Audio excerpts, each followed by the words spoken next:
बिस्मिल्लाहिर्रहमानिर्रहीम, अस्सलाम वालेकुम। Welcome to Mimi's cooking. Friends, आज हम बना रहे हैं चाइनीज़ स्टिर फ्राइड नूडल्स। बहुत ही मज़ेदार रेसिपी है और बहुत ही आसान।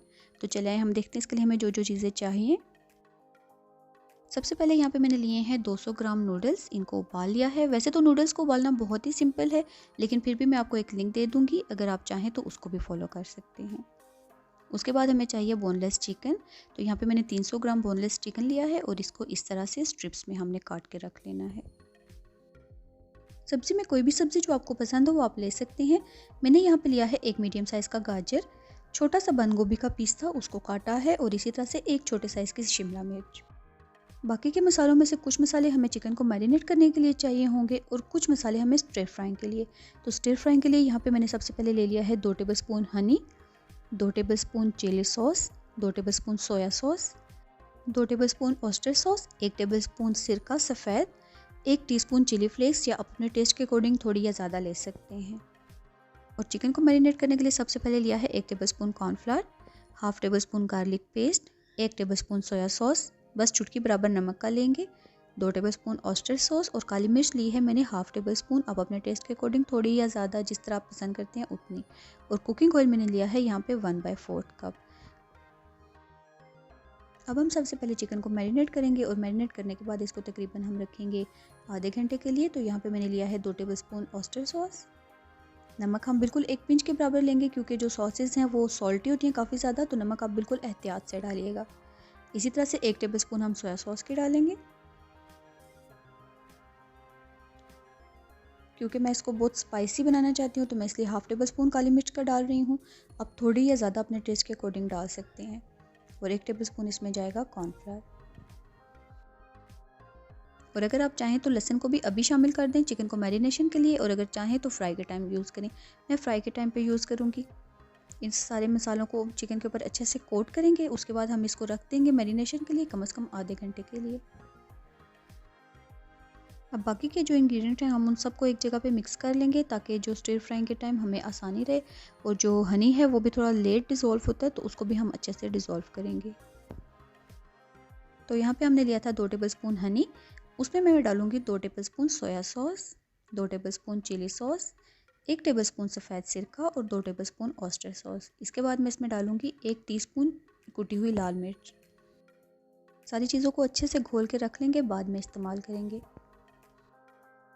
यहाँ पे हम एक वोक को रखेंगे मीडियम हाई फ्लेम पे, और उसमें कुकिंग ऑयल डाल देंगे।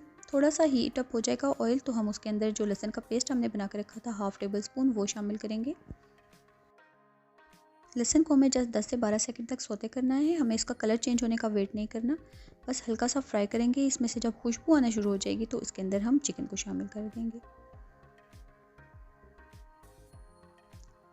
तो अब मैं इसमें जो हमने चिकन को मैरिनेट करके रखा हुआ था वो शामिल करेंगे।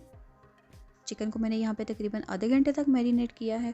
अगर आपके पास ज़्यादा टाइम है तो आप इसको ज़्यादा देर तक भी मैरिनेट कर सकते हैं। अगर सर्दी है तो फिर आप इसको शेल्फ पे छोड़ दें 5-6 घंटों के लिए। अगर गर्मी है तो फिर आप इसको रेफ्रिजरेटर में रखेंगे। अब हम चिकन को फ्राई करेंगे जब तक कि इसका कलर चेंज हो जाएगा। चिकन को शामिल करने के बाद आँच को मीडियम ही करेंगे, बहुत हाई फ्लेम पर हम इसको फ्राई नहीं करेंगे। अब हम इसको ढक देंगे और इसको पकाएंगे इतनी देर ताकि जो चिकन है वो अच्छे से गल जाए, और आंच होगी हमारी बिल्कुल लो। यहाँ पे चिकन को पकते हुए तकरीबन 10 मिनट हो गए हैं। आंच हमारी बिल्कुल लो थी। इसको बीच बीच में मैंने 1 से 2 दफ़ा चला दिया था, क्योंकि हमने इसके अंदर कॉर्नफ्लावर डाला है, तो कॉर्नफ्लावर कई दफ़ा चिपकने का खतरा होता है, इसलिए आप इसको बीच बीच में चलाते जाएँ। और हमें इतनी देर इसको पकाना है कि चिकन बिल्कुल अच्छे से गल जाए। तो यहाँ पे चिकन हमारा बिल्कुल गल भी चुका है, फ्राई भी हो चुका है। मैं इसमें शामिल कर रही हूँ गाजर। गाजर हम थोड़ी देर पहले इसलिए शामिल करेंगे क्योंकि ये रेगुलर गाजर नहीं है, थोड़ी वो येलो वाली है, तो थोड़ी देर से गलती है, तो इसलिए मैं इसको 2 मिनट पहले डाल रही हूँ। हम इसको 2 मिनट तक फ्राई करेंगे ताकि ये गाजर थोड़ी सी सॉफ्ट हो सके। नूडल्स बनाने के लिए हमारा मेन काम चिकन को गलाना ही होता है। जब चिकन गल जाए तो उसके बाद तो टोटल 3 से 4 मिनट के अंदर नूडल्स तैयार हो जाते हैं। तो यहाँ पे मैंने इसमें शिमला मिर्च भी शामिल कर दी। हम 1 मिनट तक इसको मज़ीद फ्राई करेंगे। चिकन के गल जाने के बाद हम आंच को मीडियम हाई कर देंगे, और उसी पे हमने गाजरों को और बाकी की सब्जियों को भी हाई फ्लेम पे ही फ्राई करना है, ताकि इनकी शक्ल ख़राब ना हो और ये बिल्कुल अच्छे से पक भी जाए। अब मैं इसमें बंद गोभी शामिल कर रही हूँ। बंद गोभी तो आपको पता है बिल्कुल एक दफ़ा हम मिक्स ही करेंगे तो वो गल जाएगी। तो गोभी शामिल करने के बाद हमें बस इसको मिक्स करना है जस्ट। क्योंकि अभी इसको मज़ीद हम 1 से 2 मिनट तक पकाएंगे नूडल्स और बाकी के मसाले शामिल करने के बाद, तो जो बंद गोभी है वो उसी में पक जाएगी। इन सब्जियों के अलावा भी अगर आपको कोई सब्ज़ी पसंद है और आप शामिल करना चाहें तो कर दें। जैसे मटर हैं, आप उनको उबाल के उनका पानी निचोड़ के इस टाइम फ्राइंग के टाइम पे आप शामिल कर सकते हैं और उसको बाकी सब्जियों के साथ फ्राई कर लें। अब हम नूडल्स शामिल करेंगे, तो जब आप नूडल्स शामिल कर रहे होंगे तो आँच को बिल्कुल लो कर देंगे, क्योंकि इस टाइम हमें शामिल करनी है इसके अंदर सॉसेस। तो अगर आँच हमारी हाई होगी तो जो सॉस हैं वो एकदम से ड्राई होना शुरू हो जाएंगी। तो जो हमने सॉस पहले प्रिपेयर करके रखी हुई थी सारी चीज़ों को मिक्स करके, वो हम इसके अंदर डालेंगे नूडल्स पे और बिल्कुल लो आंच पे ही इसको अच्छे से टॉस करेंगे यहाँ तक कि जो सॉस है वो तमाम सब्जियों पे और तमाम के तमाम नूडल्स पे अच्छे से कोट हो सके।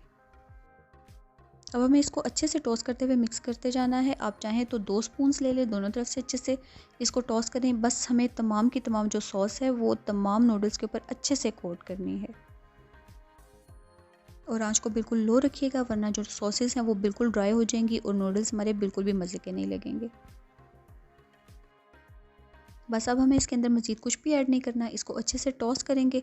जब सॉस तमाम नूडल्स और सब्जियों के ऊपर अच्छे से कोट हो जाएगी तो जो हमारे स्टिर फ्राइड नूडल्स हैं वो सर्विंग के लिए बिल्कुल रेडी होंगे।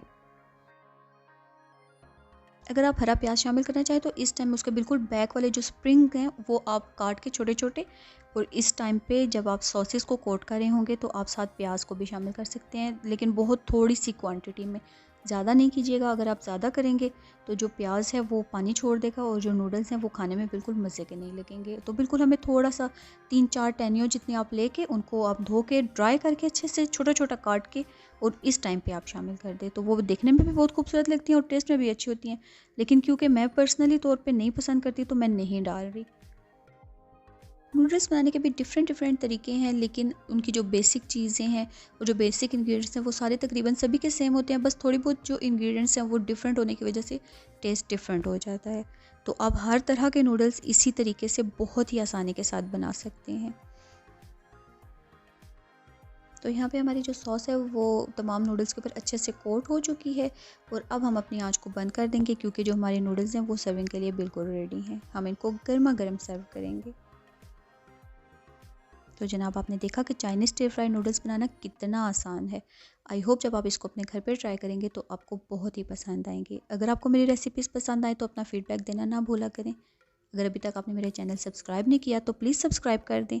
मैं इंशाल्लाह फिर मिलूँगी आपसे किसी और रेसिपी के साथ। तब तक के लिए अपना बहुत ख्याल रखें, मुझे दुआओं में याद रखें। अल्लाह हाफ़िज़।